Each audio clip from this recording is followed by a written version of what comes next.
السلام علیکم، یہاں زیب عباسی ایک نئے یوٹیوب پروگرام کے ساتھ حاضر ہے۔ سپریم کورٹ آف پاکستان میں آج ایک کیس کو سماعت کے لیے مقرر نہ کرنے پر جوڈیشل رجسٹرار کے خلاف شو کاز نوٹس کی پروسیڈنگ ہونے جا رہی ہے۔ جسٹس منصور علی شاہ کی سربراہی میں بینچ اس معاملے کے اوپر سماعت کرے گا۔ یہ معاملہ اہم کیوں ہے، اس کے اوپر گزشتہ 2 دنوں سے بالخصوص بہت زیادہ ڈسکشن ہو رہی ہے،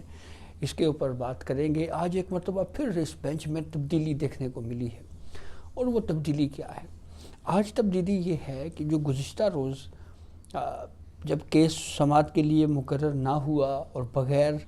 کاز لسٹ کے بغیر کیس فکس ہوئے، پروسیڈنگ کو آگے سپریم کورٹ کے 3 رکنی بینچ نے بڑھایا، جس میں جسٹس منصور علی شاہ، جسٹس عائشہ ملک اور جسٹس عقیل عباسی شامل تھے۔ تو کورٹ نے کہا کہ ہم اس کیس پر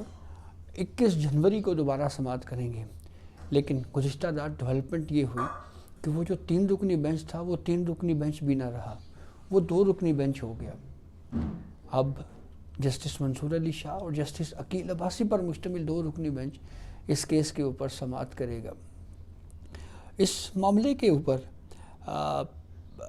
ایک چیز تو بہرحال ہے جس کے اوپر بہت زیادہ تنقید اس آرڈر کے اوپر کی گئی، اور ایک تو یہ تھی کہ پہلے بغیر کاز لسٹ جاری ہوئے یا بغیر کیس فکس ہوئے اس کی پروسیڈنگ کو آگے بڑھایا گیا، اس کے اوپر تنقید کی گئی، اور اس سے پہلے کہ وہ معاملہ جو سپریم کورٹ کے سامنے تھا ہی نہیں، کیس کچھ اور تھا، لیکن اس کے اندر سے کیس میں سے ایک سوال نکال کے اس کے اوپر پروسیڈنگ کی گئی، اور پھر یہ سوال اٹھایا گیا کہ ہر کیس جس میں آئینی تشریح کا معاملہ ہو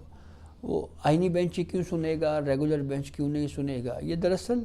آرٹیکل 191A ہے جو 26ویں آئینی ترمیم کے بعد جو ہے آیا ہے، جس میں یہ پوری اسکیم متعارف کروائی گئی ہے کہ کیس کون سا آئینی بینچ میں جائے گا، کون سا ریگولر بینچ میں جائے گا، اس کے پورا پروسیس کیا ہوگا، ججز آئینی بینچ کے لیے کیسے اپوائنٹ ہوں گے، جوڈیشل کمیشن کا اجلاس کیسے ہوگا، یہ ساری تفصیل جو ہے وہ اس معاملے کے اوپر جو ہے وہ موجود ہے۔ کچھ ایسے کیسز کے حوالے دیے جا رہے ہیں جس میں یہ بات کہی جا رہی ہے کہ ماضی میں اس طرح کے واقعات ہو چکے ہیں۔ مثال کے طور پہ صحافیوں کے حوالے سے ایک کیس پر از خود نوٹس لے لیا تھا سابق چیف جسٹس قاضی فائز عیسیٰ صاحب، جب سینئر جج آف سپریم کورٹ تھے، اور پھر اس آرڈر کو ریکال کرنے کے لیے اس سے بڑا بینچ بیٹھا گلزار احمد کی سربراہی میں، اس کی مثال دی جاتی ہے۔ پھر اسی طرح سے سپریم کورٹ رجسٹری پشاور میں ایک ثاقب نثار کی سربراہی میں ایک بینچ پروسیڈنگ کر رہا تھا، اس کے اوپر جسٹس قاضی فائز عیسیٰ صاحب نے اس پہ ڈائسینٹ کر دیا۔ پھر بعد میں ریٹائرمنٹ کے قریب جا کے جسٹس منصور علی شاہ صاحب کا ڈائسینٹ جو ہے وہ سامنے آیا۔ اس کے اوپر جو ہے وہ بات کی جا رہی ہے کہ یہ کس طرح کے پریسیڈنٹس موجود ہیں، جیسے حافظ قرآن کو 20 نمبر دینے سے متعلق کیس ہے، اس کے اوپر کہ جی وہ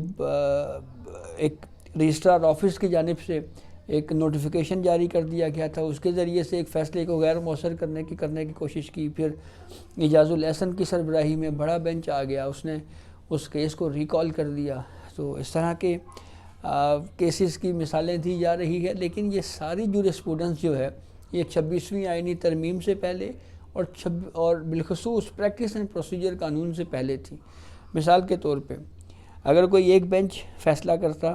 تو اس کے اوپر بڑا بینچ فوری بنا دیا جاتا تھا، کیونکہ اس وقت پریکٹس اینڈ پروسیجر نہیں تھا، اور ماسٹر آف دی روسٹر جو ہے وہ بینچ بنانے کے اور کس جج کو کہاں پہ شامل کرنا ہے، کیوں کرنا ہے، یہ سارے اختیارات اس وقت چیف جسٹس آف پاکستان کے پاس تھے۔ وہ بادشاہ تھا، مرضی کا مالک تھا، جس کو جہاں چاہے بٹھائے اور کیس کو پروسیڈ کرے، جون سا آرڈر ہوا اس کو کب ریکال کروانا ہے۔ تو یہ وہ وقت تھا دراصل۔ اور دوسرا اہم بات یہ ہے کہ اس وقت نہ 26ویں ترمیم تھی، نہ آئینی بینچز تھے۔ اب تو نئی جورسپروڈنس جو ہے وہ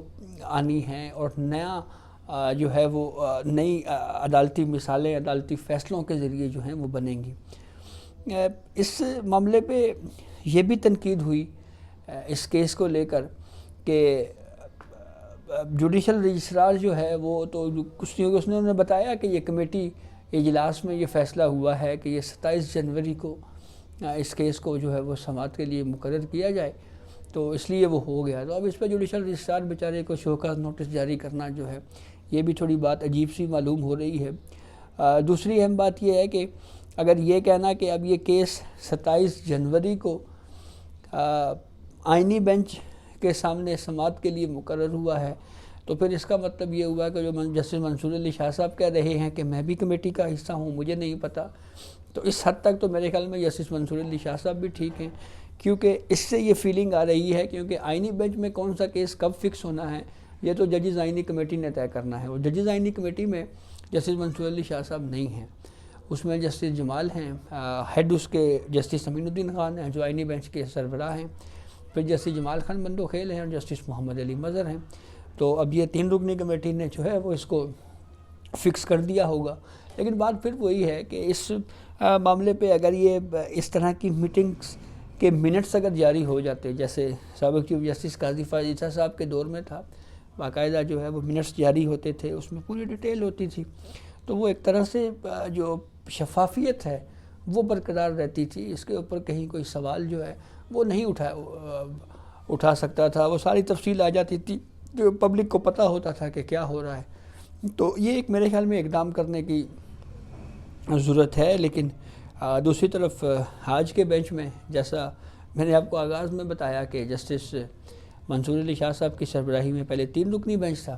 اور اس 3 رکنی بینچ نے پہلے کہا جی کہ عرفان سعادت جسٹس ان کو بینچ میں واپس لایا جائے، وہ تو واپس آئے نہیں، جسٹس عقیل عباسی اس کو شامل کیا گیا جو پہلے یہ انکم ٹیکس کے حوالے سے کیس جو ہے وہ سندھ ہائی کورٹ میں سن چکے تھے، لیکن اب جسٹس عائشہ ملک بھی نہیں ہے اس بینچ میں، اور اب جسٹس منصور علی شاہ اور جسٹس عقیل عباسی یہ 2 ججز ہی رہ گئے ہیں۔ تو اس کی وجہ پتہ نہیں اب یہ کیا ہوا، کیونکہ پورا روسٹر جو ہے ججز کا یا کیسز کا وہ ہمیں ایک مرتبہ پھر تبدیل ہوا گزشتہ روز۔ اس کی وجہ یہ ہے کہ چیف جسٹس آف پاکستان یحییٰ فریدی صاحب جو ہے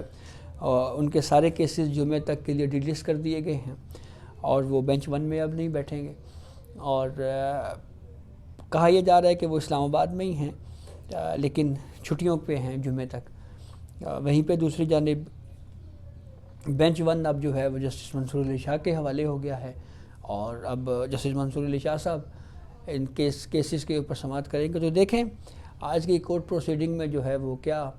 آگے معاملہ چلتا ہے۔ کنٹیمپٹ آف کورٹ میں جو شوکاز نوٹس جاری ہوا ہے اس کو عدالت آگے پروسیڈ کرتی بھی ہے نہیں کرتی، 3 رکنی بینچ کا آرڈر تھا، 2 رکنی بینچ کیا اس کو آگے چلا سکتا ہے، پروسیڈ کر سکتا ہے، یہ بھی ایک سوال ہے جس کے اوپر جو ہے وہ بہرحال ہو سکتا ہے بات چیت ہو۔ تو یہ اب تک کی اپڈیٹ تھی جس سے ہم نے آپ کو آگاہ کیا، بہت شکریہ۔